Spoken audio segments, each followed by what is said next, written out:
আস্তে কনা কনা আস্তে সরো সরো তোমরা সরো আসো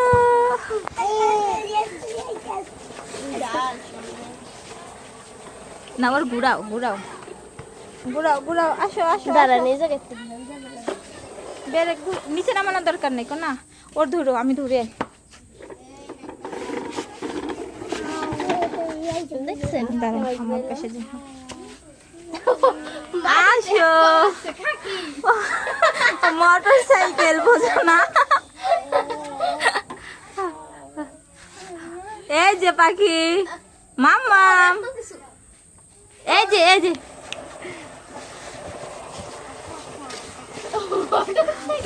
ও মোটর সাইকেল ধাক্কা দিয়ে চালাইতেছে কি মনে করছো আস্তে আস্তে চালাও রে ভাই